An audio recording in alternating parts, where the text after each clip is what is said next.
좀 건강도 괜찮다, 평균 수명은 살 것 같다, 그러면 굳이 일찍 받을 필요는 없습니다. 특히 이제 국민연금 같은 경우에는 1년을 늦출 때마다 7.2%씩 연금액이 올라갑니다. 내가 정상적으로 받을 연금액이 100만 원이었다면 1년 늦추게 되면 107만 2천 원을 평생 받는 거예요. 만약에 5년을 최대다 늦추게 되면 136만 원을 평생 받는 겁니다. 늦게 받으신 분이 처음에는 늦게 받기 때문에 불리한 것처럼 보이지만 연금액이 많다 보니까 처음에 일찍 받아서 연금액을 적게 받으신 분들 언젠가는 추월하게 됩니다. 그게 한 대 정도 돼요.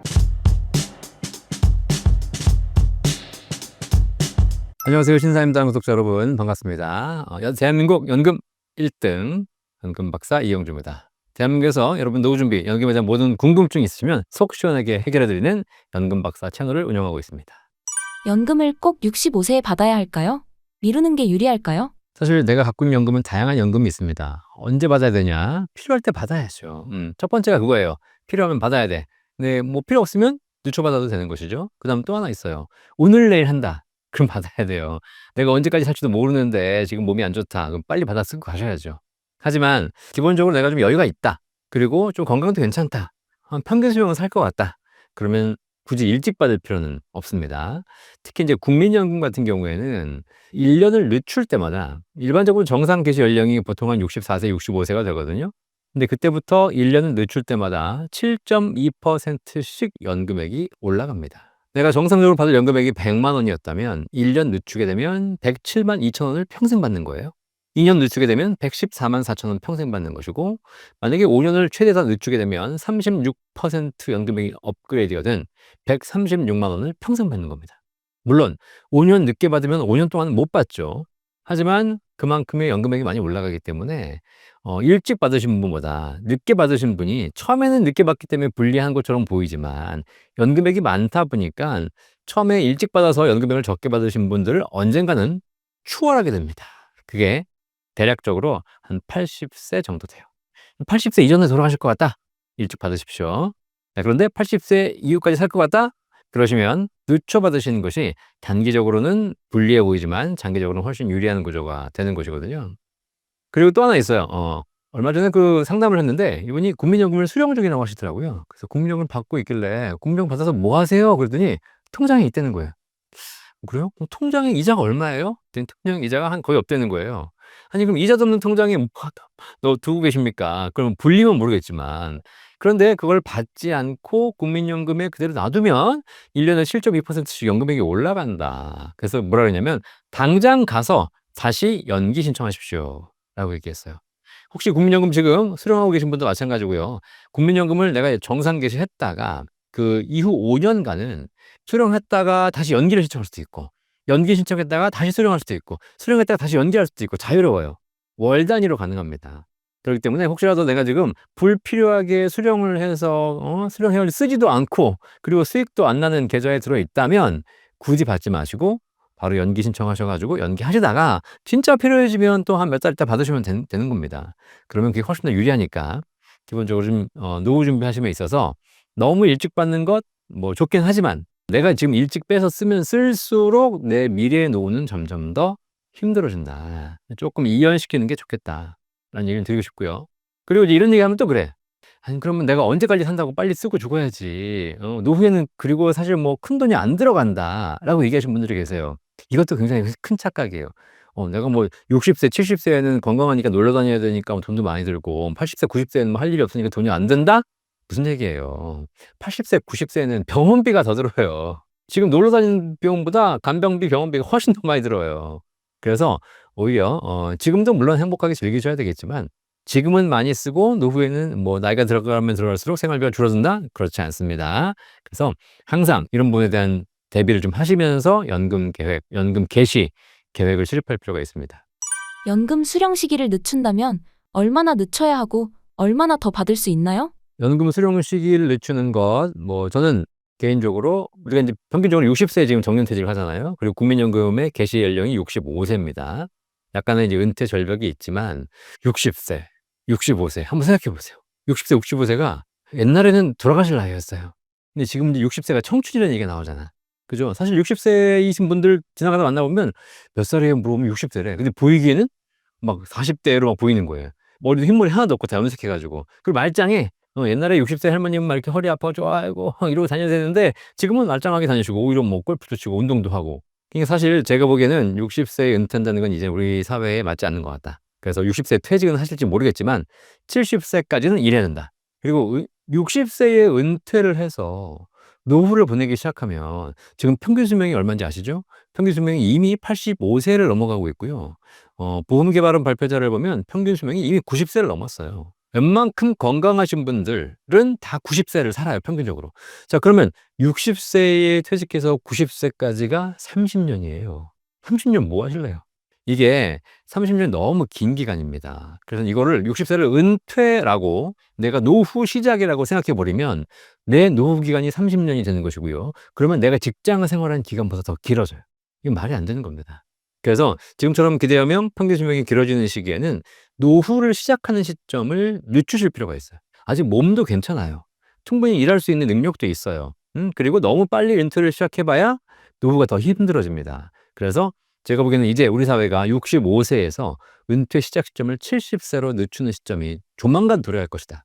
그 노인 인구도 이제 노인 연령을 지금 현재 65세인데 이걸 70세로 늦춘다는 얘기가 나오잖아요. 그죠? 그러니까 뭐 노인분들께서 이거를 65세부터 해줘야지. 왜냐면 65세 이상 무임승차가 가능한데 70세로 늦추면 안 좋은 거 아니냐라고 생각하지만 어쩔 수 없습니다. 사회가 지금 기대연명이 길어지면서 65세도 말짱한데 뭐. 그렇죠. 네, 65세가 굳이 막 뭐 무임해가면서 뭐 지하철 타기도 어렵고 이런 나이가 아니지 않습니까? 그래서 조금 더 늦추실 필요가 있고 70세가 돼야 되는 것이고, 그리고 이 시점을 잘 보시면 앞으로는 75세가 될 수도 있고요. 80세가 될 수도 있어요. 우리가 120세까지 산다고 생각해 보십시오. 만약에. 그런다면 100세가 은퇴 시점이 될 수도 있는 겁니다. 그건 이제 어떤 의료기술의 발달이라든가 생명의 발전에 따라서 충분히 이렇게 발생할 수 있을 것 같고요. 그리고 얼마를 더 받느냐? 국민연금은 1년 늦출 때마다 7.2%씩 올라가지만 개인연금은 그 연금에 따라 달라요. 뭐 수익에 따라 다르겠죠. 수익을 많이 내면 더 많이 받을 수 있는 것이고 수익을 적게 내면 적게 받는 것이잖아요. 근데 연금 개시를 늦추는 것은 두 가지 효과가 있습니다. 일단 1년은 늦춤으로써 1년에 더 수익이 발생하기 때문에 연금액이 적립액이 더 올라간다는 거. 그래서 연금액이 높아지겠죠. 그다음에 기본적으로 우리가 1년을 늦춘다는 것은 어차피 만약에 살 날이 정해져 있다면 은퇴 시점을 늦춘다는 것은 노후 자금을 쓸 기간이 줄어든다는 겁니다. 65세에 시작해서 90세까지 살면 25년간 나눠 써야 되지만 70세에 살면서 90세까지 쓰면 20년간 나눠 쓰면 되는 것이고 75세에 은퇴를 해서 90세까지 쓰신다면 15년만 나눠 쓰시면 돼요. 그 얘기는 무슨 얘기냐면 은퇴를 늦출수록 적립액도 더 쌓이지만 나눠받는 기간이 줄어들기 때문에 한 번에 훨씬 더 여유 있는 연금을 쓸 수 있어요. 연금이 급한 상황일 땐 당장 받는 방법 말고는 다른 방법이 없나요? 돈이 급한 상황이다. 저는 개인적으로 노후에 연금을 준비하라고 말씀드리는 연금 전도사, 연금 전문가지만 사실 연금은 원래는 제2의 대안입니다. 부가적인 대안이에요. 첫 번째 대안이 뭔지 아세요? 노후 준비의 첫 번째는 연금이 아니고 주식이 아니고 부동산이 아니고 일하는 거예요. 노후에 일해야죠. 예, 노후에. 왜 놀아요? 잘 생각해 보세요. 우리 조선시대, 고려시대로 돌아가 봅시다. 조선시대, 고려시대는 대부분 뭐 하고 살았냐면 농사 짓고 살았어요. 자, 이 농사 짓고 사시는 할아버지, 할머니들이 언제까지 농사를 지었죠? 60세가 되면 땡 퇴직하고 다시는 농사 안 지어. 그러고 살았습니까? 아니죠. 돌아가시기 3일 전까지 농사 지었어요.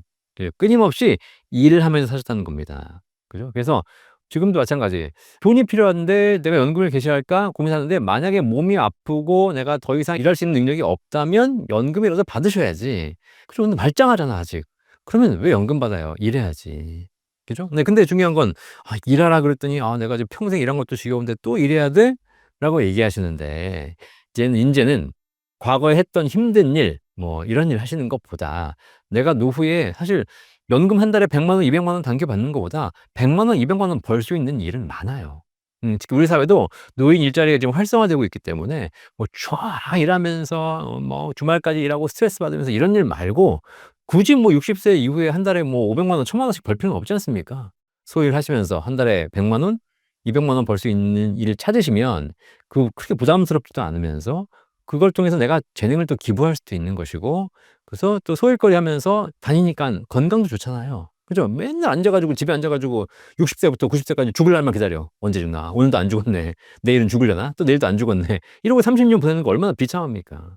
나가서 일하면서 뭔가 사회를 위해서 할 수 있는 일을 찾으시고 그걸 하시면서 연금 시점을 늦추는 것이 훨씬 더 건강하고 좋은 일입니다. 일이 없다고 하시는 분들이 계세요. 지금 하고 싶은데 그거는 하고 싶은 일만 찾기 때문에 그래요. 근데 실제로 저희 어머니도 80세 넘으셨거든요. 지금 근데 그 구청에서 한 노인 일자리 사업 나가고 계시거든요. 노인 일자리 사업이라고 해가지고 굉장히 무슨 힘든 일 하고 계신 게 아니라 뭐 하고 있냐면 동네의 한글 문맹자, 한글 모르시는 할머니 대상으로 한글 가르쳐 주는 일을 하고 계세요. 기술이 필요한 게 아니잖아요. 이런 일들 많이 있으니까 찾아보시면 충분히 가능하다. 대표님이라면 연금을 언제부터 받으실 것 같나요? 지금 전에 말씀드린 그 내용하고 동일해요. 저는 연금 전문가고 연금 전도사, 그리고 연금의 준비가 오래전부터 해왔잖아요. 저는 평생 월급 500만 원은 이미 넘었고요. 사실 1000만 원 향해 달려가고 있습니다. 그러니까 65세부터 죽을 때까지 1000만 원씩 나올 수 있어요. 그죠? 저는 사실 근데 그 연금을 준비한 것 자체가 별로 그렇게 저한테 필요하지 않아요. 왜냐면 연금을 언제부터 받느냐에 대한 포커스를 두는 것이 아니라 저는 평생 할 수 있는 일이 있기 때문입니다. 오늘 신사임당 채널에 나와서 이렇게 이야기하고 있지만 지금 이제 이 연금이라든가 은퇴 쪽에 뭐 1세대이신 강창희 소장님 이분이 맨날 하셨는 얘기가 평생 현역으로 일해라 이런 얘기 하잖아요. 근데 그분은 지금 벌써 80대를 향해 가고 계신데 평생 현역으로 일하고 계시지 않습니까? 그죠? 네. 저도 한번 모셔서 한번 방송을 한 적이 있는데 그렇게 뭐 많은 출연료 이런 걸 요청하지 않으셨는데 그냥 그렇게 하면서 즐겁게 다니시는 겁니다. 이게 무슨 얘기냐? 원래 연금을 준비하는 것도 중요하지만 평생 할 일을 준비하는 게 더 중요하고요. 평생 할 일이 준비되어 있는 사람은 연금 걱정이 별로 없어요. 그래서 만약에 저희가 건강하기만 하다면 이렇게 채널에서 불러주셔 가지고 방송도 하고 뭐 강의도 하고 책도 쓰고 이런 일을 제가 뭐 60, 70, 80에도 할 수 있다면 저는 평생 할 일이 있는 거잖아요. 그러면 사실 제가 준비한 연금 안 받아도 돼요. 그냥 늦게 있다가 나중에 못 받으면 뭐 자식을 주고 가든가 아니면 뭐 사회에 기부하고 가든가 충분히 방법이 있기 때문에 그런 부분에서 우리가 좀 노후에 대한 포커스를 너무 금전적인 것에만 두지 말고 평생 할 일을 만드는 것과 좀 병행해서 준비하시면 훨씬 더 행복한 노후가 될 겁니다. 근데 이제 이게 대부분 다 직장 생활을 했잖아요. 저도 첫 직장은 LG그룹이었어요. 기획실에 들어가서 이제 한 직장 생활 하다가 나왔는데 뭐 직장 생활은 하는 일이 딱 회사에서 시키는 일로 정해져 있기 때문에 그 일을 평생 할 수는 없어요. 그 일은 내가 대기업에 있기 때문에 할 수 있는 일이지 나오면 쓸데없는 일이거든요. 그래서 이제 그런 일 말고 진짜 내가 잘할 수 있는 일을 젊을 때부터 퇴직 직전부터 꾸준하게 준비해서 그 일을 평생 하시는 것이 제일 좋은 거죠. 2025년에 꼭 알아야 할 국민연금의 핵심 포인트가 있을까요? 2025년은 국민연금이 이제 18년 만에 개혁이 된 해입니다. 그래서 이미 이제 입법 과정에서 다 과정을 거쳤고 총리가 공포까지 했기 때문에 이제 국민연금은 개혁이 확정됐습니다. 그래서 이제 뭐 여러 가지 의견들이 있습니다. 일단 국민연금 개혁이 완벽히 진행된 건 아니고요. 보험료율을 올리기로 했어요. 그래서 지금까지는 소득의 9%를 내고 있었는데 이것이 이제 매년 0.5%씩 올라가서 8년 후에는 13%까지 올라가게 됩니다. 소득의 13%를 국민연금 보험료로 내야 되는 것이죠. 그 다음에 연금 받는 금액, 그걸 소득 대체율이라고 하는데 이거는 원래 조금 떨어뜨렸어야 되는 건데 그렇지 않고 현행보다 조금 더 올려서 오히려 한 43%로 소득 대체율을 올려놨습니다. 많이 더 내고 조금 더 받는 이런 연금 개혁이 이루어졌죠. 그런데 이제 개혁을 하긴 했는데 실제로 기금 고갈이 완화된 건 아니에요. 기금 고갈이 2055년에 지금 확정돼 있거든요. 그런데 이번에 개혁을 함으로써 꼴랑 9년 연장됐어요. 그래서 2064년까지는 기금이 이제 있지만 그 이후는 기금이 고갈된다. 이렇게 되어 있기 때문에 완벽한 개혁이라고 볼 수 없습니다. 그래서 이제 조금 더 추가적인 보완 개혁이 좀 필요한 상황이고 여러 가지 다른 방안이 필요한 것 같은데 일단 뭐 지금 이 개혁을 보면서 많은 분들이 이제 좀 설왕설래하고 있고 좀 고민이 많으시죠. 또 이 방송 보신 분이 젊으신 분들 많이 계실 텐데 자, 어쨌든 뭐 개혁은 됐으니 국가적으로 이제 좀 신뢰를 하고 우리가 뭔가 좀 유지를 하셔야 될 필요가 있는 것이고 지금 이제 되게 불만들이 많잖아요. 한 가지 이야기 드리면 1988년도에 국민연금이 시작되었을 때도 지금과 똑같은 불만이 있었어요. 국가가 가져가서 안 준다. 결국 못 받는다. 이거 왜 내니? 그래서 그때 안 냈던 사람들은 지금 다 후회하고 계시고 어쨌든 이게 개인 민간 제도가 아니고 국가가 운영하는 제도니까 꼭 한번 염두에 두시길 바라고 국민연금이 고갈되면 못 받을 것 같으니까 내지 말자 이렇게 이야기를 하시는 분이 많이 계시거든요. 제가 한마디만 해 드릴게요. 국민연금이 고갈돼서 진짜 못 받을 상황이 올 수 있어요, 사실. 그런데 그런 가정을 할 때는 우리가 항상 같은 가정을 하고 얘기해야 되거든요. 여러분이 만약에 국민연금을 못 받을 상황이 오면 기금이 고갈돼서 국가가 약속한 국민연금도 지급하지 못할 상황이 되는 상황이 된다면 우리나라 부동산도 폭락합니다. 주식도 지금 코스피 2,500 하는데 그것도 그냥 250으로 떨어질 거예요. 아시겠죠? 그러니까 우리가 그런 거예요. 가정을 할 때 국민연금은 못 받는다고 생각하면서 내 부동산은 오를 거라고 생각해요. 국민연금은 이제 주기 어려울 거라고 생각하면서 내 주식은 폭등할 거라고 생각해. 이게 잘못된 거예요. 아시겠죠? 결국은 이 사회가 다 유기적으로 연결되어 있습니다. 우리 사회가 국민연금을 주지 못할 정도가 되면 우리나라 대기업 다 망해요. 아시겠죠? 네, 그럼 여러분 직장 다 잃고요. 그다음에 부동산도 뭐 지금 뭐 10억, 20억짜리 부동산 그냥 뭐 1,000만 원도 안 사가는 그런 시대가 올 거라는 겁니다. 그게 오냐 안 오냐가 아니라 가정을 하려면 똑같이 가져가라는 얘기입니다. 그런 시대가 안 오기 위해서 우리가 서로 노력해야 되는 것이고 여러 가지 과정을 밟고 있는 것이기 때문에 국민연금은 망할 건데 부동산은 폭등할 거다. 이런 상상을 하시게 되면 이건 틀린 가정이다. 아시겠죠? 그럼 결정하는 거야. 만약에 국민연금 못 받을 것 같고 그래서 주식도 망하고 부동산 폭락할 것 같다. 그럼 어떻게 해야 돼? 만약에 그렇게 생각하시는 분들 계셔. 그럼 방법이 있어요. 이민 가야죠. 애초에 지금부터 이미 가야 돼요. 가정을 잘못한 상태에서 그런 결정도 내지 못하면서 국민연금만 안 내. 그러면 나중에 국민연금을 제대로 유지가 되면 본인만 낙동강 오리알 돼요. 그래서 판단을 하려면 명확하게 제대로 판단해라. 어설프게 판단하지 말고.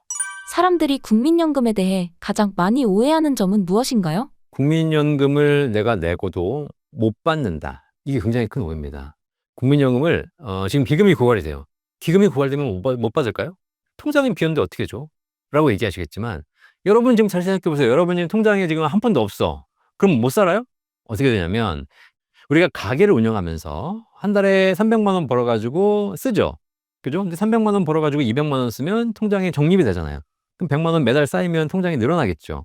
그럼 이제 기금이 늘어나는 겁니다. 자, 그런데 내가 300만 원 버는데 아이도 태어나고 뭐 대출도 갚아야 되고 해 가지고 400만 원 써. 나가는 게 많아지는 겁니다. 그러면 이제 통장이 줄어들겠죠. 그럼 어떻게 돼? 그럼 나중에 언젠가는 통장이 잔액이 0이 되는 겁니다. 그럼 이제 굶어 죽는 거예요? 아니죠. 300만 원 버는 게 있잖아요. 과거에는 300만 원 벌어서 400만 원 썼는데 이제는 300만 원 벌어 가지고 400만 원 쓸 수 없는 상황이 됐죠. 잔고가 없잖아요.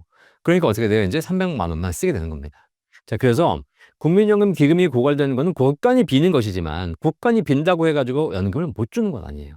그 해에 걷어들인 돈이 있기 때문에 이걸로 지급하는 것이고 거기다가 국가가 조금 더 이제 국고 지원을 할 수도 있는 것이고 그런 부분이 있기 때문에 기금이 고갈된다고 못 받는 건 아니다. 다만 지금처럼 많이 받지는 못할 거고 조금 줄어들겠죠. 기금 고갈 시점을 조금 더 연장하고 지속 가능한 연금 제도를 유지하기 위해서 연금 개혁을 하고 있는 건데 연금 개혁 3가지를 했어야 되는 건데 지금 2가지만 하고 하나를 빼먹었어요. 첫 번째가 보험료를 올리는 거였고 두 번째가 소득 대체율을 조정하는 거였는데 요거는 조정이 뭐 실패는 했고 올렸으니까 오히려 마지막 3번째 장치가 있었는데 요걸 못 했어요. 이게 바로 자동 조정 장치예요. 일단 보험료를 올리는 것과 소득 대체율을 조정하는 것 요 2가지는 이 2가지는 이미 납부를 완료한 사람하고는 관계가 없습니다. 보험료를 예를 들면 물건을 지금 예를 들면 여기 뭐 쌀이 있는데 쌀이 지금은 10,000원인데 이걸 20,000원으로 올린대요. 그죠? 그럼 쌀을 사야 될 사람 입장에서는 비싸진 거잖아. 나는 이미 쌀을 다 샀어. 그런 사람 어떻게 해요? 상관없죠. 보험료를 이미 납부해서 연금을 받고 있는 사람, 거의 납부를 완료한 5, 60대 이런 사람들은 보험료율이 올라봐야 큰 영향이 없습니다. 저는 지금 제가 50대 중반이거든요. 이미 거의 다 내왔어요. 앞으로 5년만 더 내면 돼요. 보험료율이 올라도 내가 5년만 더 내면 더 이상 낼 필요가 없습니다. 그러니까 보험료율 오르는 건 저하고는 큰 상관이 없는 거죠. 근데 우리 피디님이나 젊으신 분들 20, 30대는 앞으로 몇 년 더 내야 돼요? 30년 더 내야 돼요. 그러니까 오른 보험료를 오르고 나서도 20 몇 년을 더 내야 되는 거야. 얼마나 부담스럽겠어요. 예? 소득의 13%? 네.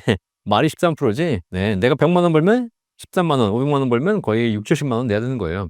거기다가 이제 점점 올라가게 되면 한 달에 100만 원씩 국민연금 보험료를 내야 되는 상황이 와요. 그죠? 그래서 이런 거. 보험료를 오르는 것과 소득 대체율을 조정하는 것은 이미 납부를 완료한 사람들과는 관계없다. 그런데 국민연금 비금이 고갈되는 가장 큰 이유가 뭐냐면 지금 현행 제도에서 납부를 하고 이제 앞으로 받게 될 젊은이들 이 제도는 사실 아무 문제가 없어.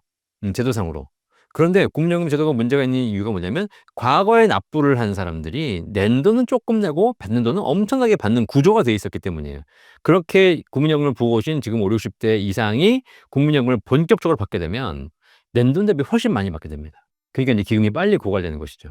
베이비붐 세대이기 때문에 인구가 되게 많잖아요. 자, 그래서 국민연금 개혁에 있어서 가장 핵심 요소가 뭐냐면 보험료율과 소득 대체율을 조정하는 것과 더불어서 이미 납부를 완료한 사람, 이미 받고 있는 사람들에게도 고통을 분담시키는 것. 이것이 핵심 장치였거든요. 이게 바로 자동 조정 장치고요. 이게 뭐냐면 이미 연금을 받고 계신 분들, 앞으로 조만간 받으실 분들도 연금을 다 받는 것이 아니라 조금씩 깎는 장치예요. 자동 조정. 그래서 사회가 좀 안 좋고 출산율이 떨어지고 경제가 안 좋고 이렇게 되면 연금액을 내가 100만 원 받다가 이걸 한 98만 원 줄일 수도 있는 겁니다. 이런 장치가 도입이 되면 지금 앞으로 보험료를 내야 하는 젊은 세대들도 더 부담을 하게 되겠지만 반대로 지금 받는 사람들도 조금 적게 받음으로써 기금 고갈을 더 늦출 수 있는 그런 조정 장치가 되는 것이고 오히려 자동 조정 장치를 도입하는 것이 보험료를 올리는 것보다도 더 효과적인 장치가 될 수 있는 건데 그게 빠졌어요. 왜 빠졌게요? 자, 보험료를 올려. 앞으로 8년에 걸쳐 서서히 올라가요. 그죠? 그리고 이걸 가지고 나중에 받는 거잖아요. 그죠? 그러니까 20, 30대 입장에서는 내가 연금을 받을 나이가 앞으로 한 20, 30년 남았어. 그러니까 뭐 당장 돈 바로 오르는 것도 아니야. 그러니까 아직까지는 그냥 그렇다는 거야. 그러니까 안 좋다는 건 알고 있지만 피부로 와닿진 않아. 좀 불만 있다가 또 이제 여자친구랑 데이트 가야 되고 뭐 놀고 이러면 잊어버려. 그러니까 사실 이렇게 보험료를 올리는 거 가지고는 당장에 문제가 생기는 요소는 아니에요. 그런데 자동 조정 장치를 도입하는 것은 뭐냐면 지금 연금 받고 계신 분들한테 바로 다음 달부터 깎는 거야. 그럼 어떻게 되겠어요? 난리가 납니다. 이거 왜 깎냐? 내가 먹고 살돈이 어디 있다고 도대체 그러면서 난리가 나고 자, 그럼 어떻게 돼요? 그 정책을 결정한 정권에 대해서 표를 주겠습니까? 안 주죠. 그러니까 이게 바로 영향을 미치는 장치이기 때문에 아무도 못 하고 있는 겁니다. 고양이 목에 아무도 방울을 못 달고 있는 거죠. 그러니까 또 밀어 놓은 거예요. 그렇게 해서 고양이 목에 방울 못 달아 가지고 지금 18년, 20년을 지금 미뤄 왔는데 그걸 또 미뤘어. 그러니까 이런 식의 계약을 가지고는 아무도 못 한다. 그죠? 그러니까 누군가 정권을 일을 각오를 하고서라도 진짜 사회와 국가의 미래를 위해서 결단을 해 주는 것이 필요한데 그것이 뭐 정치의 문제이기도 하고 사실 우리 국가적인 문제이기도 하죠. 사실 국가적인 지금 대한민국 제가 살고 있지만 너무 말이 많아. 너무 말이 많아. 그냥 차라리 그냥 옛날에 좀 입 닫고 살 때가 편할 수도 있는데 지금은 너무 말이 많아져 가지고 뭔가 하려고 그러면 여기저기 말이 많으니까는 앞으로 못 나가는 거죠. 그래서 우리 옛말에 "사고기 많으면 배가 산으로 간다." 그러지 않습니까? 사실 대한민국 정책을 보고 있으면 다 산으로 가고 있어요. 그게 정치권의 책임이 아니라 우리 모두의 책임이에요. 우리 인제 사실 이 방송 많이 보시겠지만 한번 좀 생각할 필요가 있어요. 우리가 좀 입을 닫을 필요가 있다. 대한민국 국민연금 정책 흐름이 어떻게 될 것으로 예상하시나요? 제가 뭐 정책 담당자가 아니니까 뭐 흐름을 알 수 없지만 지금 현재대로 간다면 또다시 계속 밀릴 거다. 그래서 뭐 보완을 한다고 하지만 하면서 또 이런 문제가 부딪힐 것이고 그래서 지난 18년간 미뤄왔던 연금 개혁이 또 계속 미뤄질 것이고 1차 개혁은 하긴 했습니다. 지금 한 사람들이 뭐 9년을 기금 구갈 시점을 늦췄으니까 9년을 번 거 아니냐라고 얘기하시는데 그 9년 동안 연금 받는 사람들이 엄청나게 진입을 하고 있기 때문에 사실 이게 9년을 번 게 아니에요. 암을 초기에 수술하는 거하고 암을 말기에 수술하는 거하고 완전 다르지 않습니까? 암에 걸린 환자가 지금 암이 막 전이되고 있는데 야 9개월 늦췄대. 9개월 동안 암이 그대로 있으면 늦추는 게 다행이지만 9개월 동안 이미 암은 2기, 3기 말기로 간다는 거예요. 그때 9개월 지나 가지고 예를 들면 내가 수술해 봐야 이 사람이 이미 말기인데 어떡하겠어요. 지금은 사실 좀 그런 게 있어서 저는 개인적으로 제가 역사 공부를 한 역사학자는 아니지만 국민연금의 문제는 부동산도 마찬가지고 결국은 폭탄 돌리기 하다 터진다 어디선가. 우리가 IMF 글로벌 금융위기 겪었지만 그런 리스크를 우리가 몰랐던 게 아니에요. 점점 쌓여갔는데 무시했던 거지. 당장 우리가 딴 걸 하기 위해서. 그래서 그 글로벌 금융위기나 IMF 같은 경우에는 우리가 터뜨린 게 아니라 자연이, 세상이 자연적으로 터뜨려 준 겁니다, 그냥. 그러면서 거기서 엄청난 피해자가 생기고 다시 시작하는 거죠. 그런 얘기 들어보셨나 모르겠네. 계란은 스스로 깨면 병아리가 되지만 남이 깨면 후라이가 된다. 들어보셨어요? 이런 속담이 있어요. 그러니까 결국은 스스로 깨야 되는 것인데 이런 상황에서는 스스로 깰 수 없다. 그래서 계속 위험이 누적돼 가다가 결국은 누군가 외부의 어떤 요인에 의해서 깨지게 되고 그럼 우리는 후라이가 될 거다. 그냥.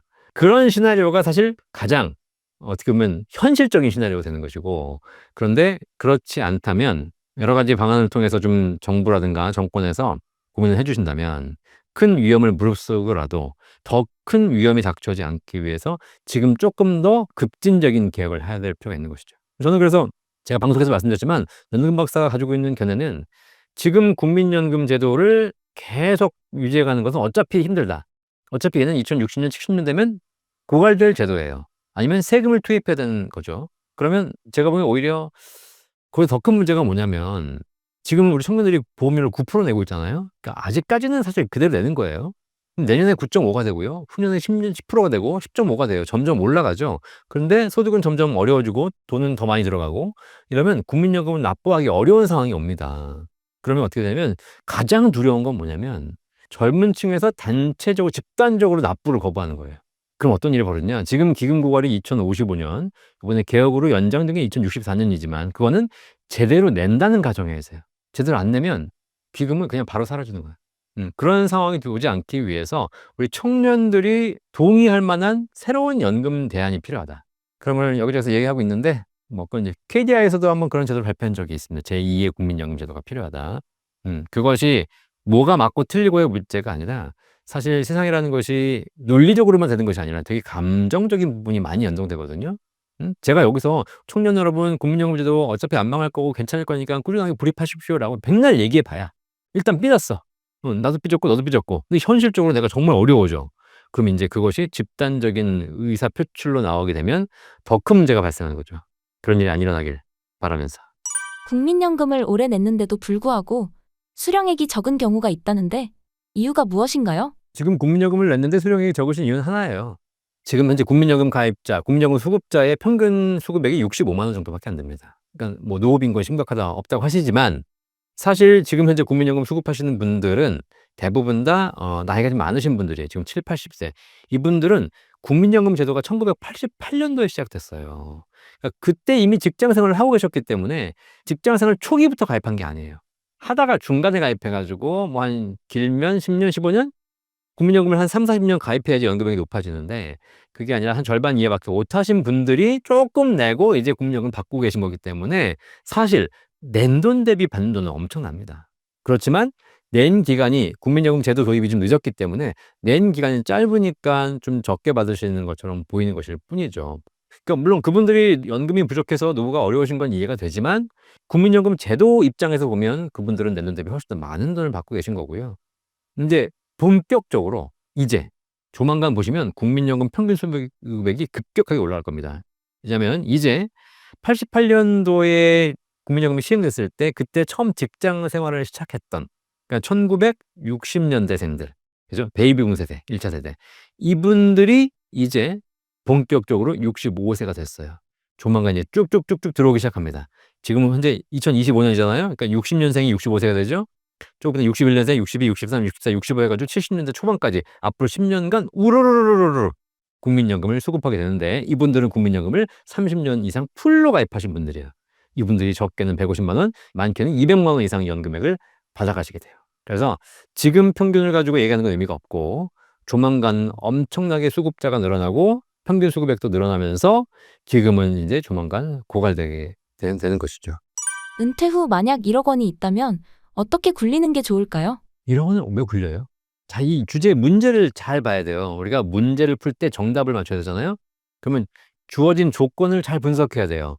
30대 혹은 40대 젊은 중년층이 1억 원이 있다면 어떻게 굴릴까요? 그럼 이 1억 원을 가지고 뭐 부동산을 사 가지고 갭 투자를 할 수도 있는 것이고 뭐 미국 주식에 투자해서 수익을 낼 수도 있는 것이고 다양한 방법이 있겠죠. 근데 질문이 뭐였어요? 은퇴 후 1억 원이 있다는 거예요. 그러니까 여기서 이걸 가정해야 돼. 은퇴 후. 자, 은퇴하러 가게 되면 나이가 일단 기본적으로 60대가 넘어갑니다. 그러면 내가 다른 돈이 얼마나 있는지 모르겠지만 이미 인제 퇴직을 했다는 얘기잖아요. 그러면 소득이 있어 없어? 소득이 없어요. 자, 내가 한 달에 500만 원씩 벌고 있는 상태에서 통장이 1억 을 불리는 것과 한 달에 500만 원씩 버는 것이 사라졌어. 그리고 통장이 1억 원인 건 완전히 다른 차이입니다. 그다음에 30-40 대는 투자할 수 있는 기간이 많아요. 설령 내가 좀 손실을 봐도 좀 기다리면 올라갑니다. 한 10년, 20년 볼 수 있습니다. 근데 은퇴 후에는 이 1억 원을 지금은 갖고 있지만 당장 내일부터 써야 될 수도 있어요. 그렇기 때문에 은퇴 후에는 1억 원을 가지고 있으면 굴리면 안 돼요. 뭘 굴리려다가 더 크게 피해를 봐. 왜냐면 이거 봐. 굴리려고 했어. 근데 1억을 뭐 미국 주식에 투자했는데 갑자기 트럼프가 관세를 부과하는 바람에 다음날 10%가 폭락을 했네? 1,000만 원 날아간 거예요. 젊은 사람들은 1억 원도 없어. 해봐야 1,000만 원이야. 10% 날아가봐야 100만 원이야. 그 다시 기다리면 올라와. 또 열심히 일해서 부으면 돼. 이런 여건이 젊은 사람들하고 나이 드신 분들은 다르다는 거예요. 그러니까 나이 드신 분들은 일단 1억 원에서 1,000만 원이 떨어지는 순간 부들부들 떨기 시작하는 거야. 어이구, 내 노후 자금 어떡하지, 이제. 이렇게 하면 내가, 10년 쓸 거 9년밖에 못 쓰면 1년은 이제 손가락 빨아야 되겠네요. 이런 고민이 드는 거죠. 그러다 보니까 은퇴 후에 1억이 있으면 굴리기가 쉽지 않습니다. 그리고 그거 가지고 사업을 한대. 사업을 하면 젊을 때 사업을 하잖아요. 그럼 20대가 창업을 하잖아요. 그러면 자기가 책상도 닦고 테이블도 닦고 손님 오시면 안녕하십니까 손님, 저희 음식 오셔서 감사합니다 하고 막 하고 서비스 정신 이런 게 있어요. 그 열심히 해. 그리고 손님들이 와가지고 젊으니까 열심히 하고 있으면 얘가 열심히 하네. 그러면서 맛있는 거 하나 더 사줘야지, 뭐 용돈도 줘야지, 이런 게 가능하잖아. 근데 나이 60이 돼가지고 목돈이 1억이 있어. 근데 자기가 사업을 하겠대. 그럼 뭐 하는지 아세요? 원래 뭐 음식점이든 뭐든 간에 사업을 하게 시작하면 제일 먼저 마당 쓸고 청소하고 서빙하고 이런 것부터 시작해야 되잖아. 근데 내가 나이 60에 그런 건 어떻게 해? 그 내가 좀 전까지도 대기업 부장에다 전직 임원이었는데, 그러니까 사업을 시작하면서 원래는 그 종업원부터 시작해야 되는데 사업을 시작하면서 사장님부터 시작하는 거야. 돈이 있으니까. 그러니까 망하는 거예요. 그리고 해보지 않은 일을 하는 겁니다. 나는 평생 기업의 근로자로 살았는데 퇴직하고 나서 내가 카페를 열어보는 거예요. 되겠어요? 완전히 달라져. 근로자의 마인드와 사업가의 마인드가 완전히 다릅니다. 그래서 결국 다 실패하는 거예요. 은퇴 후에 1억 있으면 어떻게 하는 게 좋은가? 아무것도 하지 마십시오. 몰래 하긴 그냥 날려. 그냥 제가 통계적으로 말씀드리는데 그냥 1억 갖고 있는 게 통장에 그냥 은행 예금 받으면 이자 받으면서 갖고 있는 게 돈 버는 길이에요. 뭘 하려고 했다가 결국은 5년 3년 뒤에 그 돈마저 없어. 그러니까 하지 마라. 생각을 해. 여러분들이 지금 은퇴 후에 뭐 내가 그걸 할 수 있는 상황인지 생각해 보시고 안전하게 굴리시는 게 제일 좋다. 은행 예금, 주식, 부동산 이것도 하지 마라. 그것도 젊은 애들이 하는 거지. 나이 60, 70에 뭘 그걸 해. 젊은이들하고 게임에서 이길 수가 없고 시간적으로 이미 제약이 있고 내 인생이 얼마 안 남았기 때문에 건강으로도 제약이 있고 저는 그냥 1억 갖고 오신 분들 있으면 그냥 나 얘기합니다. 1억 당장 필요 없으시죠? 그러면 그냥 연금에 넣으세요. 연금에 넣어서 뭐 다음 달부터 바로 받는 방법도 있고요. 한 3년, 5년, 뭐 7년, 10년 기다렸다 받는 방법도 있습니다. 그러면 그냥 연금에 넣으시면 날아가진 않아. 그러면 일정한 수익이 붙어. 그러면 그 수익 받은 거 가지고 나중에 연금으로 평생 받으시는 구조로 가는 게 나중에 시간이 지나면 제일 마음 편한 거다. 이걸 통장에 갖고 있어 봐야 부들부들 떨면서 안전자산을 운영할 것인데 어떤 문제가 생긴지 아세요? 또 은행 예금으로 안전자산을 운영하잖아요. 그러면 좀 있다가 친구가 전화가 와. 야, 좋은 데가 있는데 5천만 원만에 빌려주라. 빌려줘야 돼. 안 빌려줄 수 없잖아.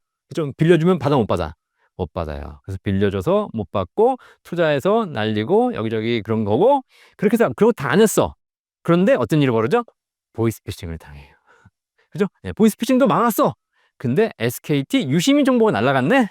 내 통장에 누가 돈을 빼가네? 이런 일들이 이제 앞으로는 더 많이 벌어질 거다. 아시겠죠? 그래서 뭘 할 수 있다는 생각을 버려라. 젊은이들이야 통장이 얼마 없으니까 해킹을 당하건 보이스피싱을 당하건 날릴 수 있는 금액이 얼마 없고 그거 없어서 열심히 일해서 벌면 돼. 근데 나이 들면 소득이 사라지고 노동력이 상실되고 있고 통장에 갖고 있는 것밖에 없는데 그것마저 날아가면 내 인생은 끝이에요. 그래서 그냥 걱정하지 말고 연금에다 넣어두고 잊어버려라. 실제로 상담하실 때 운용에 대해 어떻게 답하시나요? 젊으신 분들이 와서 운용을 물어보면 운용 전략을 제가 몇 가지 상품도 추천해드리고 하고 있지만 나이 드신 분들이 와서 운용하겠다 라고 하게 되면 그냥 성향을 물어봅니다. 지금 나이가 60세신데 10년의 투자 기간을 벌 수 있으면 상품 중에서 일시납 연금도 있고 그 다음에 TDF 같은 연금 전용 펀드도 있어요. 이런 걸 가지고 꾸준하게 운용하셔도 된다. 그런데 그렇게 좀 여유가 있지 않고 언제 내가 연금이 필요할지 모르는 상황이라면 되도록이면 보수적으로 운영하는 것이 좋다. 그래서 70% 이상은 다 안전자산, 그냥 은행 예금을 중심으로 운영하거나 아니면 연금으로 진짜 연금으로 가져가거나 그리고 한 30% 이내에서만 투자할 수 있도록 마련해 드리는 거죠. 보수적으로 운영하는 게 제일 좋고요. 지금 나와 있는 연금 중에서 조금 좋은 연금들도 있어요. 그런 연금들은 대신에 이제 조건이 종신연금으로만 받아야 돼요. 그 목적이 확실하면 굉장히 좋은 연금들이 많이 있습니다. 근데 연금으로 받을지 이걸 내가 따로 뺐을지 자식한테 줄지 이런 게 애매모호하면 은행 예금밖에 방법이 없어요.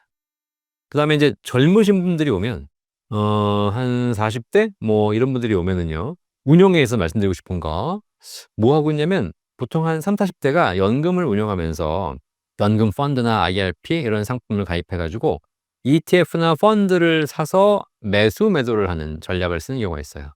그러니까 예를 들면 주가가 올라갈 것 같다. 그러면 좀 많이 사고 좀 떨어질 것 같다. 많이 팔고 이렇게 하는 전략을 쓰고 뭐 미국 S&P를 살까? 나스닥을 살까? 뭐 전기차 뭐 ETF를 살까? 뭐 이렇게 다 고민합니다. 그런 걸 물어보거든요. 그러면 제가 하는 얘기가 있어요. 연금은 마라톤이다. 이게 1년, 2년 투자하는 상품이 아니라 10년, 20년, 30년 투자하는 상품이다. 자, 그럼 우리가 육상에는 마라톤이라는 종목이 있고 100m 달리기라는 종목이 있습니다. 두 종목은 같은 육상 종목이지만 종목이 서로 같은 겁니까? 완전히 다른 거죠. 100m 달리기 하는 선수가 마라톤 나갈 수 없습니다. 마라톤 나가는 선수가 100m 달리기에서 좋은 성적 거둘 수 없어요. 그죠? 왜 그러냐면 100m는 완전 단거리고 마라톤은 완전히 장거리잖아요. 전략이 달라요. 100m는 10초 안에 모든 걸 쏟아부어야 돼요. 하지만 마라톤은 처음에 시작하면서 시작하자마자 5분, 10분 동안 전력 질주하지 않습니까? 그럼 걔는 끝나요. 1km도 못 가서 쓰러져.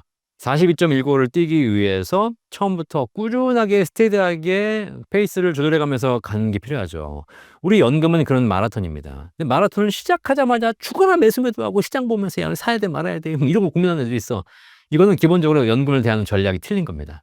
단기 투자할 거면 100m 달리기 전략으로 가십시오. 하지만 연금으로 할 거면 마라톤 전략을 해야 되기 때문에 그때는 사서 잊어버리는 buy and 홀드 전략이 제일 좋지. 매일같이 시장을 보면서 오늘은 빨간색, 내일은 파란색 안 좋다. 보시고요.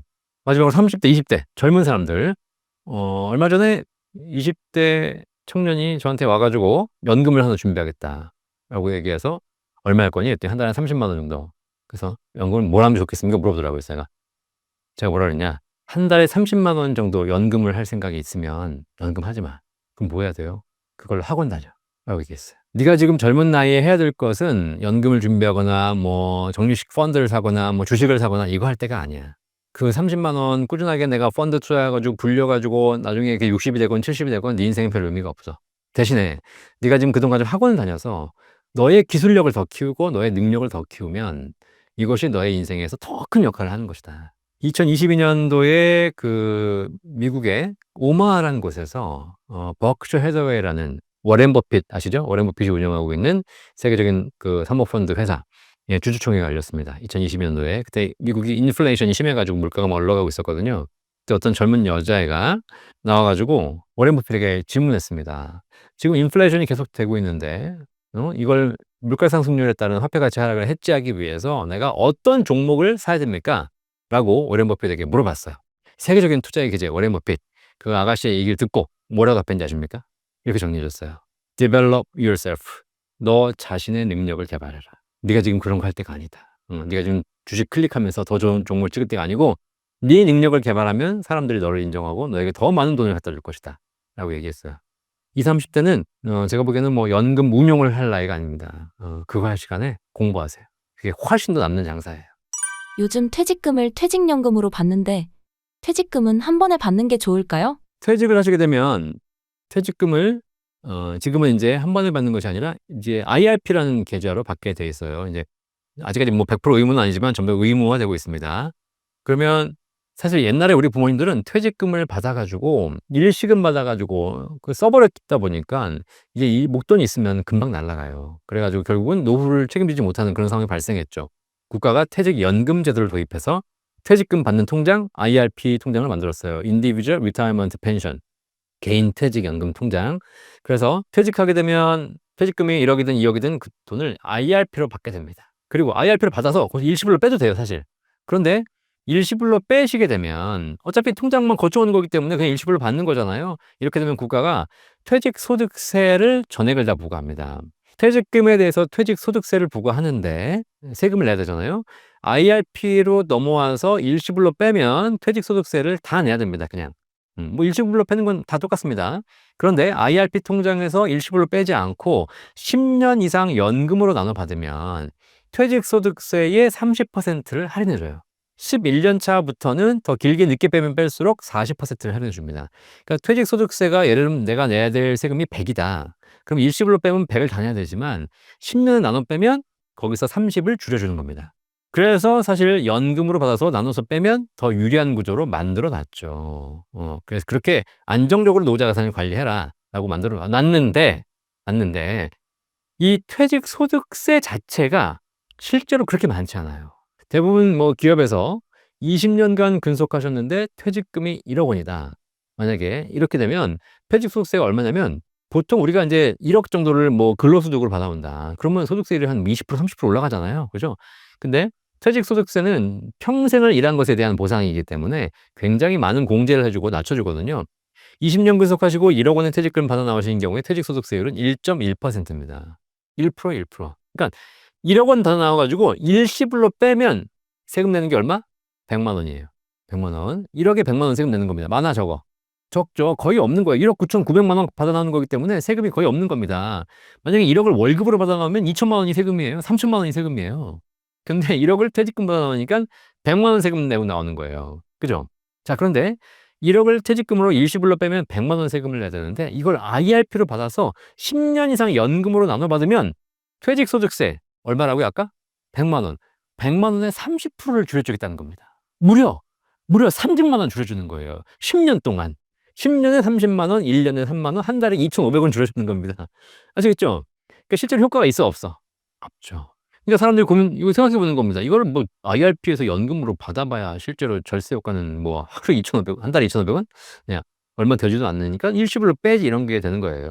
그러니까 이건 어쩔 수 없는 구조적인 문제입니다. 퇴직소득세 자체가 적기 때문에 퇴직소득세가 높으신 분들 계십니다. 뭐 대기업 임원 출신들, 퇴직금 많고 근속기간 짧은 사람들 이런 사람들은 IRP에 넣어서 10년을 나눠받게 되면 몇 천만 원, 몇 억을 절세할 수 있어요. 근데 그렇지 않는 일반적인 대부분의 근로자들은 절약해봐야 몇십만 원, 몇백만 원이다. 큰 의미가 없어서요. 이것 가지고는 제가 보기엔 큰 메리트는 없는 것 같고 다만 IRP에서 운용을 잘 할 수 있으면 IRP에서 빼지 말고 운용해서 수익을 내면 그 수익에 대한 절세 효과가 또 있으니까 유리하겠지만 만약 그 운용도 쉽지 않잖아요. 괜히 운용하려고 했다가 또 손실 보고. 저는 어떤 추천드리고 있냐면 퇴직금을 IRP를 받으셔서 일시불로 빼지 말고 그렇다고 거기서 운용을 한다고 해도 별 답이 없으니 연금으로 바로 개시하셔라. 보통 이제 당장 필요 없으면 그냥 놔두거든요. 연금으로 개시해서 내가 1억을 한 번에 운용하는 거 쉽지 않죠. 하지만 한 달에 100만 원씩 연금 받아서 이 100만 원씩 적립식으로 운용하는 거예요. 이런 거 훨씬 좋은 방법이 많이 있거든요. 그렇게 운용하시면 조금 더 퇴직금을 더 잘 운용할 수 있다라고 말씀드리는 거죠. 기초연금을 못 받는 경우는 어떤 경우인가요? 기초연금은 딱 기준이 있습니다. 우리나라 65세 이상 어르신들 중에서 소득 재산을 전부 다 소득으로 환산을 해서 그 환산된 금액 하위 70%에게 드리는 거예요. 그래서 65세 이상 어르신 중에서 1, 2, 3등은 못 받고 4, 5, 6, 7, 8, 9, 10등까지 받는 겁니다. 그러니까 요 기준에만 들어오면 다 받을 수 있습니다. 그래서 실제로 현재 우리나라에 기초연금 받으신 어르신이 몇 명이냐면요. 우리나라가 지금 현재 인구가 5천만 명이고 그다음 우리나라가 초고령 사회로 진입해서 65세 이상 노인 인구가 전체 인구의 20%가 됐어요. 1,000만 명이 65세 이상 노인이고요. 그 1,000만 명의 70%에게 기초연금을 한 달에 34만 원씩 연간 400만 원을 국가가 무상으로 세금으로 지급하고 있습니다. 그래서 현재 우리나라에서 기초연금 받으신 어르신 700만 명이 700만 명. 길 가다가 보면 웬만큼 보인다 다 그러면 이제 기초연금 받으신 분들이니까 굉장히 어쨌든 좋은 제도이긴 하고 어르신들에게 도움되는 제도이긴 하지만 국가적으로는 부담이 점점 커지는 제도이긴 하죠. 그런데 이렇게 기초연금은 대상이 되면 받을 수 있는데 못 받는다는 얘기는 뭐냐면 이미 내가 1, 2, 3등에 들어간다는 얘기입니다. 그러면 소득으로 봤을 때도 그렇고 뭐 재산은 서울에 뭐 한 10억, 20억짜리 집 한 채 있으면 받기가 쉽지 않고요. 네. 하지만 웬만큼 지방에 사신 분은 다 받는 거고 소득이 너무 많거나 이러면 못 받으시는 거죠. 이렇게 되면 못 받는 거니까 그런 거고요. 대신에 기초연금 못 받는 케이스 중에 좀 한 가지 참고하실 게 뭐냐면 기초연금은 신청하면 받는 거예요. 내가 대상이 되고 65세가 됐어. 재산이 없어. 그럼 국가가 전화 와가지고 어유 저기 어르신 요번에 기초연금 받아가셔야 되는데 동사무소 오시면 드리겠습니다. 이게 아니야. 아니고요. 본인이 가서 달라고 신청하셔야 돼요. 그러니까 대상이 됨에도 불구하고 신청하지 않으면 안 줘요. 그래서 이런 부분 참고하셔가지고 혹시 여러분이나 여러분 부모님이 기초연금 대상이 되시는 것 같은데 기초연금 못 받고 있다? 그러면 빨리 동사무소나 구청에 가셔가지고 신청하셔서 기초연금 대상이 되는지 확인해 보셔야 될 것 같다. 또 하나 기초연금 받다가 탈락하신 분이 계세요. 왜냐면 이게 딱 가이드라인 1, 2, 3등과 또 4, 5, 6, 7등과의 중간에 가이드라인 커트라인 있지 않습니까? 커트라인에 걸리신 분들은 어떤 일이 벌어지냐면 커트라인들도 매년 바뀝니다. 나도 재산이 매년 바뀌어요. 그죠? 그러다 보니까 올해는 탈락이야. 내년에 또 들어올 수 있어. 이제 그러면 이것도 매년 확인해 보면서 기초연금 대상이 되는지를 한번 확인해 보시고, 이거 하기 불편하다? 그럼 동사무소에 가셔가지고 나 5년간 수급희망 이력관리제도를 신청할 수 있습니다. 그러면 대상이 되면 동사무소에 알려줘요. 이렇게 해서 받으시기 바라겠고요. 또 하나 기초연금 못 받는 좀 억울한 케이스가 뭐냐면, 공무원 연금을 수급하신 분들은 받을 수 없어요.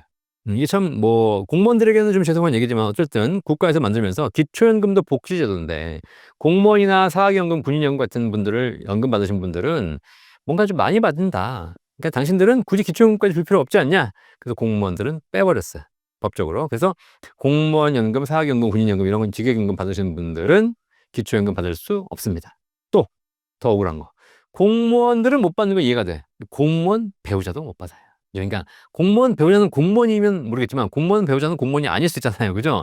근데 공무원 배우자라는 이유로 기초연금을 받을 수 없어요. 그죠? 이게 좀 안 좋고요. 자, 그런데 그러면 공무원 배우자가 기초연금 받을 수 있는 방법이 있어요. 뭔지 아세요? 공무원 배우자가 아니면 돼요. 그렇죠? 이혼하면 돼요. 이혼하면 그러니까 뭐 어쩔 수 없습니다. 이게 기초연금이 큰 금액은 아니지만 기초연금 받으려면 이혼해야 돼. 제가 재밌는 거 하나 알려드릴까요? 남편이 공무원이에요. 부인은 공무원이 아니야. 그러면 남편이 공무원이기 때문에, 연금 수급자이기 때문에 부인은 기초연금 못 받죠. 남편은 당연히 못 받고, 남편이 돌아가셔요. 돌아가시면 유족연금을 받게 됩니다. 남편이 받던 공무원연금의 한 60%를 유족연금 받게 돼요. 자, 공무원연금, 유족연금 받으면 그것도 공무원연금 받는 걸로 봐요. 그리고 내가 배우자잖아. 돌아가셨지만 배우자잖아요. 그죠? 네. 그래서 기초연금 못 받아요. 근데 공무원이 돌아가시기 전에 이혼을 해. 이혼을 하면 분할연금을 받게 됩니다. 분할연금. 분할연금은 공무원 남편이 받던 연금액의 50%를 갖고 올 수도 있지만 비율을 조정할 수 있어요. 이혼한 거거든요. 그래서 100%다 가져올 수 있어요. 그럼 분할연금 받게 됩니다. 그런데 분할연금 받는 공무원 배우자는 이혼했잖아요. 기초연금도 받을 수 있어요. 신사임당에서 특별 공개하는 공무원 배우자가 기초연금 받는 방법. 네, 우리나라에 뭐 공무원은 많지 않기 때문에 뭐 특별히 관심이 있으시겠냐마는, 그럼에도 불구하고 이런 특징이 있다. 건강보험 피부양자 자격이 많이 바뀌었는데 어떻게 바뀌고 왜 바뀐 건가요? 건강보험 피부염자 자격은 2022년도 9월에 바뀌었습니다. 지금 한 3년 가까이 됐죠. 뭐 우리나라의 국민연금도 지금 기금 고갈이 문제가 심각하지만 더 큰 문제가 건강보험이에요. 전 세계에서 건강보험 제도가 가장 좋은 나라가 대한민국이라고 하고, 해외에 나가 계시는 수많은 교포 여러분께서 노후에는 한국 들어와 살고 싶다라고 얘기하는 게 한국의 의료 제도가 잘 돼 있기 때문이겠죠. 그게 이제 건강보험 제도가 큰 역할을 하고 있는데, 그러다 보니까 어쨌든 이제 점점 걷어들이는 보험료보다 나가는 지출이 더 커지는 거죠. 그러다 보니까 이제 건강보험 재정이 악화되는 거니까 조정을 해야 되겠죠. 그래서 이제 2022년 9월에 몇 가지 조정을 좀 했었어요. 그중에 이제 가장 큰 게 뭐냐면 피부양자. 이게 이제 생소하신 분도 계실 텐데, 뭐 젊은 사람들은 잘 모르죠. 나 직장 다니면 건강보험료 당연히 내는 거니까. 그런데 이제 퇴직하시면 직장 다닐 때는 직장 가입자예요. 사업장 가입자라고 해요. 이 직장 가입자들은 월급에서 건강보험료를 내고요. 대략 한 지금 장기요양보험료 합쳐가지고 한 8% 냅니다. 그중에서 절반을 회사가 내줘요. 사실 그리고 월급에 띄고 나오기 때문에 신경을 안 써. 그리고 이 직장 가입자들은 소득에서 띄기 때문에 소득만 봐요. 그러면 직장 가입자인데 강남에 있는 100억짜리 아파트에 살고 있어. 원래 집도 건강보험료의 부과 대상이 되거든요. 근데 직장을 다닌다는 이유로 집은 건강보험료 부과 대상이 되지 않습니다. 내가 100억짜리 집에 살고 있건 1000억짜리 집에 살고 있건 부동산이 10채건 100채건 관계없이 건강보험료는 소득에 해당하는 부분 내는 겁니다. 사실 이게 제가 보기에는 잘못된 제도인 것 같은데 그렇게 돼 있어요. 자, 그러다 보니까 직장 가입자들은 건강보험료를 조금밖에 안 냅니다. 물론 이제 사실 뭐 집이 없으신 분들은 급여 대비해서 많이 내긴 내는 거죠. 자, 그런데 이제 퇴직을 해. 퇴직을 하면은 그다음부터는 바로 지역가입자로 바뀝니다. 지역가입자. 그럼 지역가입자가 되면 그다음부터는 당신이 있는 소득이라든가, 그다음에 당신이 갖고 있는 집, 뭐 이런 것들이 다 건강보험료 부과 대상으로 올라오는 거예요. 자, 그러면 이제 서울에 한번 10억, 20억짜리 아파트만 갖고 있어도 건강보험료 한 몇십만 원 더 내야 됩니다. 그럼 갑자기 안 내던 보험료를 내가 내게 되는 것이고, 이제 은퇴했잖아요. 퇴직했으니까 돈도 없잖아, 이제. 근데 지금은 건강보험료가 더 많이 올라가는. 국민연금 같은 경우에는 60세까지 의무납입이기 때문에 60세까지 내고 그다음부터 안 내도 돼, 이제. 받으면 되는 거잖아. 건강보험료는 언제까지 내든지 아세요? 죽을 때까지 내야 돼요. 네. 평생을 내야 되는 거예요. 근데 집도 있으니까 거기에 대한 건강보험료가 점점 부담이 되는 거죠. 그래서 이제 그걸 피할 수 있는 방법 중에 하나가 직장 가입자가 되는 것. 그건 뭐야? 그냥 어디 가서 일을 하는 거죠, 다시. 그러면 다시 또 직장 가입자 되는 거니까. 근데 그게 어려우니까 그러면 뭐가 있냐? 직장 가입자인 가족의 피부양자로 등록하는 겁니다. 그러니까 우리 지금 젊으신 분들도 여러분의 부모님을 피부양자로 등록하신 경우도 있고, 특히 이제 내가 일을 하면 내 자녀는 내 피부양자로 등록돼 있는 거잖아요. 얘들은. 그죠? 자, 그래서 만약에 나이 드신 분이 계시다. 내 자녀가 뭐 30대, 40대가 일하고 있다. 그러면 그 자녀가 직장 가입자다. 그 직장 가입자의 피부양자로 등록이 되면 내 건강보험이 안 내도 되는 겁니다. 훨씬 더 이익을 보면 몇십만 원 안 내도 되는 거니까. 근데 피부양자로 되려면 누구나 해주는 건 아니고 자격이 있어요. 피부양자 등록 자격. 일단 돈 많고 소득 많은 사람은 안 해주겠죠. 그게 뭐냐면 2022년 9월까지는 소득 기준으로 연간 3,400만 원 이하이면 피부양자 등록이 가능했어요. 근데 이것이 2천만 원 이하로 강화됐습니다. 2천만 원만, 연간 소득이 2천만 원만 넘으면 건강보험 피부양자가 될 수 없어요. 그러다 보니까 어떤 케이스가 발생하냐면 지금 국민연금 이제 받으신 분들이 늘어나기 시작하거든요. 국민연금을 한 달에 100만 원, 150만 원, 200만 원 받는 분이 늘어나기 시작해요. 자, 한 달에 국민연금을 150만 원 받아요. 그럼 연간 1,800만 원 받습니다. 그럼 국민연금이 1,800만 원이기 때문에 2천만 원 근접하죠. 이분은 다른 소득 한 200만 원만 있어봐요. 탈락이에요. 그리고 국민연금 받는 것이 한 달에 167만 원이 넘어가기 시작하면 연간 2천만 원이 넘어가기 시작합니다. 그러면 국민연금 받는 것 때문에 건강보험 피부양자 탈락. 그러면 국민연금 166만 원 받으면 2천만 원이 안 돼가지고 건강보험이 되는데 그 167만 원이 되는 순간 건강보험 피부양자 탈락하면서 소득에 대한 보험료, 집에 대한 보험료를 다 내야 되는 겁니다. 이런 문제가 발생하죠. 그래서 이제 그것 때문에 어떻게든 조절을 해볼까 막 고민하시는 분들이 좀 늘어나고 있고요. 더 큰 문제는 뭐냐면 그렇게 해가지고 남편이 국민연금을 받는 바람에 건강보험 피부양자가 탈락이 됐어요. 부인은 소득이 없어. 그럼 부인은 피부양자를 유지해줘야 되잖아. 제가 연금 받으니까 제가 탈락하는 건 이행되지만 나는 연금이 없고 소득이 없으니까 나는 유지해줘야지, 자녀 밑에다가. 근데 남편이 소득으로 탈락하면 부인도 같이 탈락. 그러다 보니까 이제 이런 게 민감해지기 시작하는 겁니다. 근데 좀 더 웃긴 건 뭐냐면, 그런데 남편이 소득은 없는데 재산이 있어요. 재산이 예를 들면 재산세 과표 기준으로 9억이 넘어가는 집을 갖고 있으면 건강보험 피부양자 탈락입니다. 근데 남편이 소득은 없는데 그 재산이 많아가지고 피부양자 탈락되지 않습니까? 그럼 부인은 탈락, 안 탈락? 부인은 안 탈락. 재산이 많은 사람은 본인만 탈락. 소득이 많은 사람은 배우자까지 동반 탈락. 그죠? 그러니까 사실 이걸 보고 있으면 좀 웃긴 게 뭐냐면, 그럼 결국 우리가 이런 걸 보고 있으면, 우리가 노후에는 일하지 말고 괜히 소득 만들지 말고 부동산 가지고 재테크만 하면 되는구나. 이걸 국가가 어떻게 보면 조장하고 있는 겁니다. 부동산만 열심히 불리면 한 명은 유지가 돼. 그죠? 근데 그렇지 않고 열심히 소득을 불리면 더 불리해져요. 특히 소득 같은 경우에는 소득에 대비해서 바로 그냥 건강보험료를 부과하는 것이지만, 재산은 예를 들면 30억짜리 아파트를 가지고 있어요. 건강보험료가 얼마가 나올까요? 잘 생각해보면 30억짜리 아파트는 30억에 해당하는 건강보험료를 부과하는 것이 아니라 30억의 재산세 과세 표준을 봅니다. 자, 30억짜리 아파트는 일단 공시가격으로는 한 20억 정도 되고요. 재산세 과세 표준은 한 15억이 돼요. 그러니까 훨씬 더 적은 금액을 적어주는 겁니다. 30억짜리를 팔아서 30억을 캐시를 주고 있으면 불리해지는 거야.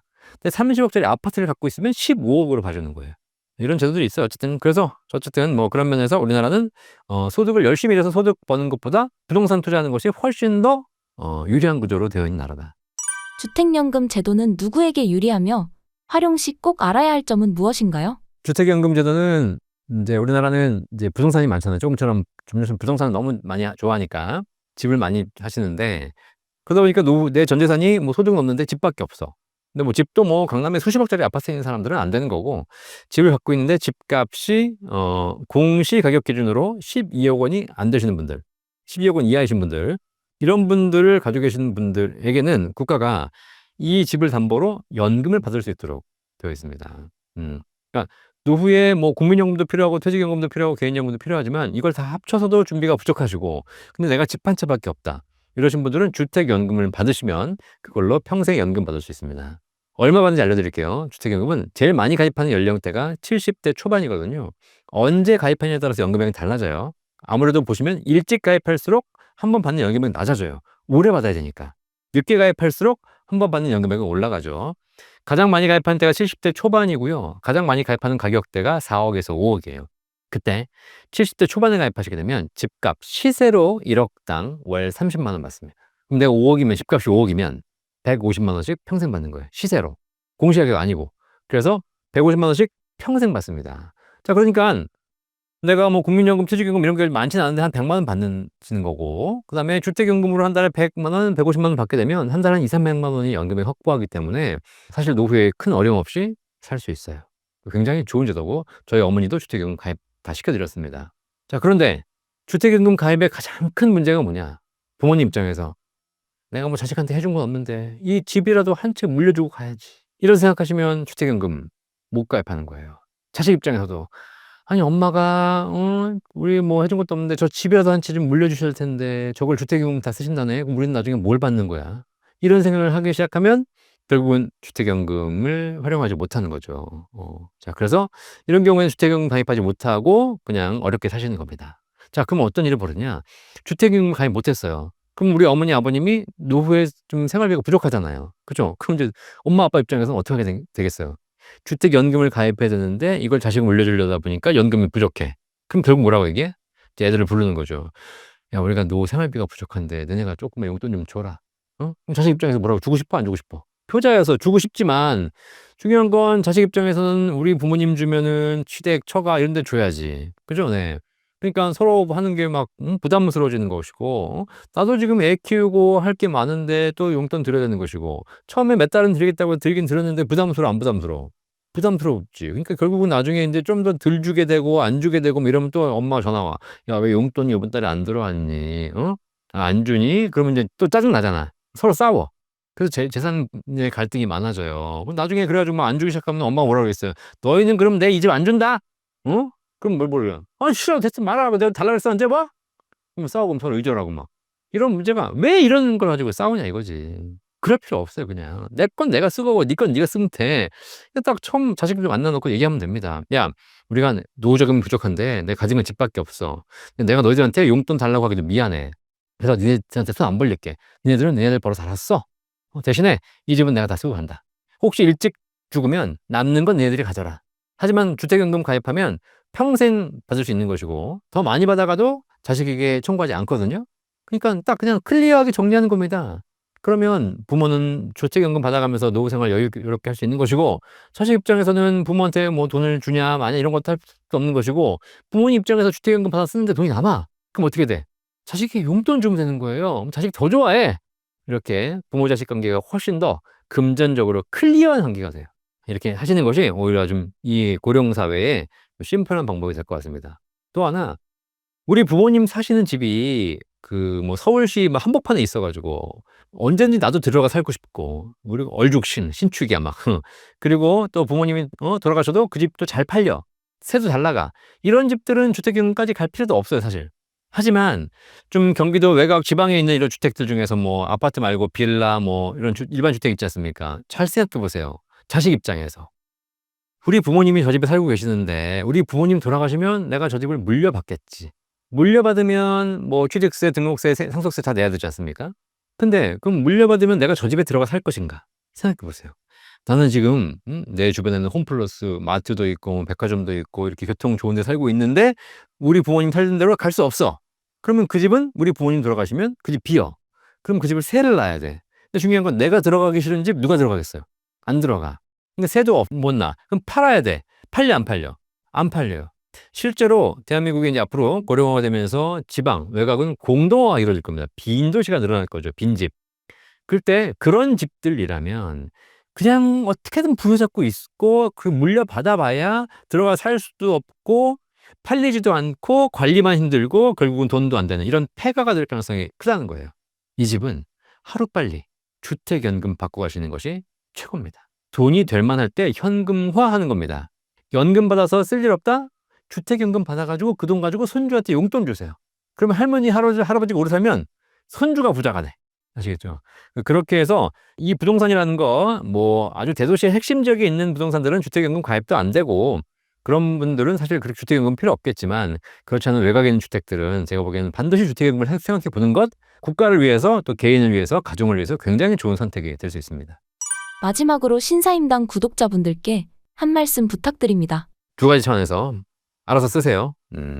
일단 연금을 준비함에 있어서 우리가 연금을 할까 주식을 할까? 연금을 할까? 부동산을 할까? 이렇게 우리가 선택의 고민을 하시는 경우가 되게 많거든요. 뭐 젊은 층도 그렇고 나이 드신 분도 그렇고 이분들에게 제가 꼭 드리고 싶은 말씀이 있어요. 연금은 주식이나 부동산과 서로 대체할 수 있는 대체제가 아니라 보완제다. 그러니까 주식이나 부동산을 잘하려면 연금이 더더욱 필요한 거죠. 제가 연금을 한 단어로 요약하자면 연금은 밥이다 라고 이야기해요. 왜냐면 우리가 밥 먹을 때 보면 밥도 있고 반찬도 있죠. 근데 우리가 관심 갖는 건 밥이 아니라 반찬이에요. 오늘 점심에 뭐 먹을까?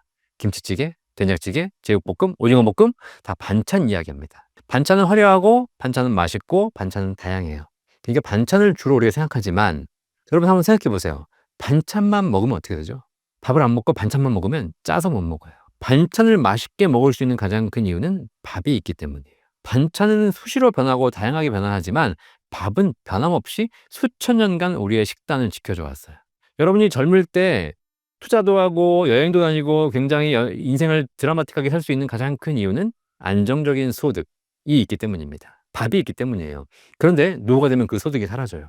그래서 노후에도 좀 더 멋있게 또 열심히 활동적으로 살 수 있으려면 노후에도 소득이 필요해. 그걸 준비해 주는 것이 밥입니다. 연금이죠. 그 노후에 연금이 있는 사람들이 투자도 잘하고 부동산도 더 잘해요. 이런 차원에서 연금을 할까 주식을 할까 이렇게 서로 대체제로 선택하는 것이 아니라 보완제로 선택하시는 것이 연금을 잘 이용하는 방법이 될 거다. 그리고 이제 나이 드신 분들 계시지 않습니까? 저는 이 방송을 보시는 우리나라의 국가의 50, 60대, 70대 분들에게 정말 진심 어린 당부를 드리고 싶습니다. 우리 사회는 지금 성장기, 여러분들이 성장해 왔던 7, 80년대의 성장기가 아니고요. 이미 우리 사회는 성숙기에 들어가 있습니다. 그러니까 사회가 많이 컸다는 얘기예요. 근데 성장기의 전략과 성숙기의 전략은 굉장히 다르거든요. 성장기에 국가가 성장하기 위해서는 돈이 필요해요. 그래서 우리가 7, 80년대에 뭐라 그러냐면 돈 있으면 모아라. 재산을 형성해라. 자산을 축적해라. 그렇죠? 돈을 모으라 해서 국가가 돈을 모으는 것에 훨씬 더 많이 지원했습니다. 그리고 우리 부모님도 맨날 그랬죠. 전기 꺼라, 물 아껴 써라, 돈 벌면 적금부터 부어라. 그게 뭐죠? 자산을 축적하는 것이 우리 가정과 국가를 살리는 비결이었기 때문에 그래요. 그렇게 해서 우리가 국가가 부강한 나라로 발전해 왔어요. 그런데 지금은 성숙기에 들어왔습니다. 성숙기에는 자산을 모으면 안 돼요. 똑같이 7, 80년대 하듯이 계속 모으고 불리고 쥐고 있으면 돈이 들지 않습니다. 그러면 돈맥 경화가 발생합니다. 성숙기 경제를 살릴 수 있는 가장 좋은 방법은 자산을 순환시키는 겁니다. 자산을 순환시키기 위해서 우리가 소비해 줘야 돼요. 소비해야 돈이 돕니다. 이걸 제가 인간의 이야기를 똑같이 해드릴게요. 우리가 어린아이를 키우지 않습니까? 어린아이가 키가 커야 되잖아요. 그럼 어린아이가 키가 크려면 어떻게 돼요? 잘 먹어야 돼요. 그죠? 잘 먹어서 에너지를 축적해야지 먹는다고 바로 다음날 크는 게 아닙니다. 에너지를 축적하면 얘가 키가 클 때 쑥쑥쑥 크죠. 자, 이렇게 키가 큰 이제 아이가 성인이 되어가지고 30세, 40세, 50세가 됐는데 계속 또 먹기만 해. 그럼 어떻게 돼요? 얘는 성인병에 걸려요. 고혈압, 당뇨, 고지혈에 걸립니다. 40, 50대가 된 성인이 먹긴 먹지만 성인이 건강하려면 어떻게 해야 돼요? 먹은 에너지를 잘 배출해야 되는 것이죠. 에너지를 순환시켜야 되는 것이죠. 그래서 성인들은 운동을 해야 되는 겁니다. 에너지를 배출하기 위해서. 그래야 건강합니다. 경제 똑같아요. 옛날에 우리가 성장기에서는 열심히 먹어서 에너지를 축적하는 것이 필요했지만 지금 우리 사회는 그 에너지를 배출해서 순환시켜주는 것이 우리 사회를 훨씬 더 건강하게 만드는 방법이라는 겁니다. 그러면 고민하셔야 돼. 내가 갖고 있는 자산 중에서 우리 사회, 우리 가정을 위해서 잘 돌아가기 위해서 무엇을 해줘야 될 것인가? 여러분이 부동산을 사면 자산이 묶여요. 그러면 돈이 돌지 않습니다. 그럼 어떻게 돼요? 국가 경제가 마비가 됩니다. 하지만 여러분이 자산을 잘 쓰기 위해서 이제 여러분이 가지고 계신 돈을 연금으로 바꾸십시오. 연금을 가입하세요. 연금을 가입하면 특징이 뭐냐면 쓸 수밖에 없어요. 내가 한 달에 500만 원씩 죽을 때까지 평생 나오는데 아끼면 뭐 하겠습니까? 열심히 한 달 내내 썼는데 아직 통장에 200만 원 남았어. 말일날 다 쓰시면 돼요. 아낄 이유가 없어요. 연금을 가입해서 여러분이 많이 소비를 해주시면 내수가 활성화되고 시장이 활성화됩니다. 그러면 기업이 살아요. 기업이 성장하게 되면 일자리가 생깁니다. 일자리가 생기면 취업률이 늘어나죠. 취업률이 늘어나면 청년들의 소득이 늘어나고 그들이 가정이 안정되기 시작해요. 그러면 청년들이 아이를 낳기 시작합니다. 그게 우리 사회를 살리고 지금 현재 저출산에 늪에 빠져 있는 대한민국을 구하는 방법이에요. 제발 우리 60대, 70대 여러분 더 이상 재테크, 주식, 부동산 그만하시고 이제 연금을 준비하셔서 이 사회, 대한민국을 위해서 소비해 주십시오. 그것이 여러분과 대한민국을 살리는 비결이 될 겁니다.